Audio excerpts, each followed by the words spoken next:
Sore hari sekitar jam 4 di weekend ini, aku memutuskan buat duduk di kursi minimarket. Situasinya pas soalnya waktu itu aku lagi overthinking. Momen ini bisa kujadiin analisis korelasi antara kursi minimarket dengan cara berpikir filsafat lewat pendekatan masing-masing individu. Jadi, ini adalah review kursi minimarket untuk mikir masalah hidup dan filsafat.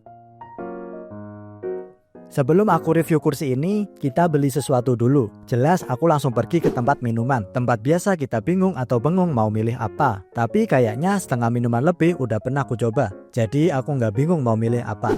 Dan susu rasa roti mari ini lagi meta di lidahku. Itu aja cukup buat teman bengong di sore ini. Lanjut kita bayar. Langsung aja, ini adalah review kursi minimarket. Kursi ini bisa dibilang cukup nyaman, berbahan solid dan juga ringan. Kursi ini cukup kuat untuk menopang kita, sembari kita tidak sadar karena larut dalam pikiran kita.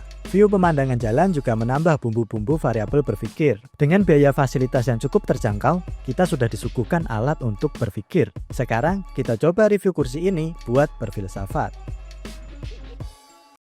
Filsafat Stoa atau Stoik dicetuskan oleh Zeno di bangunan berbentuk teras bernama Stoa Poikile. Filsafat ini bisa dibilang lahir dari kebiasaan orang pada zaman itu yang suka mengobrol atau merenung di tempat tadi. Dari sejarah filsafat Stoa tadi bisa kita simpulin kalau sebenarnya filsafat adalah kegiatan kita sehari-hari.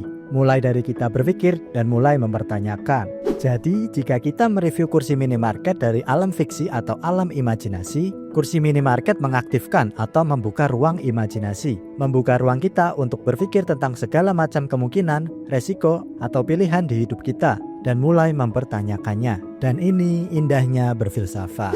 Sesuai perkataan Budi Munawar Rahman di podcast Endgame, ketika kita mulai berpikir, itu sebenarnya kita berfilsafat. Tapi sebenarnya filsafat itu sesuatu yang sehari-hari. Dan kursi ini menjadi media yang oke banget ketika kita mulai berfilsafat. Banyak cerita, pikiran, atau filosofi yang keluar lewat perantara kursi ini. Dari masalah sepele sampai masalah yang sangat berat. Dari masalah yang sekedar untuk mengeluh sampai masalah yang harus diselesaikan saat itu juga. Sehingga terkadang pikiran-pikiran ini juga harus ditopang oleh prinsip-prinsip tertentu juga. Prinsip ini perlu kita bangun agar kita tidak kehilangan makna. Agar sekacau-kacaunya masalah kita, hidup kita masih berarti. Nah, prinsip-prinsip inilah yang harus kita cari lebih lanjut. Misal lewat membaca buku, nasihat dari orang tua, atau belajar dari pengalaman-pengalaman kita sebelumnya. Kursi minimarket adalah fasilitas yang cukup efisien saat kita mencari opsi untuk tempat memikirkan suatu masalah. Pada ranah fundamental, filsafat adalah cinta pada kebijaksanaan. Dan ini bisa jadi review yang sangat luar biasa ketika ada di antara kita yang juga mendapat kebijaksanaan setelah merenung lewat waktu yang singkat itu. Tahun lalu duduk dan merenung di kursi minimarket sempat menjadi tren dan memiliki dampak yang baik buat masyarakat. Pasti sampai saat ini pun aktivitas ini masih terjadi dan sudah menjadi kebiasaan sebagian masyarakat. Review ini dibuat untuk menambah alat berpikir kita saat sedang merenung. Gak hanya di kursi minimarket tapi dimanapun.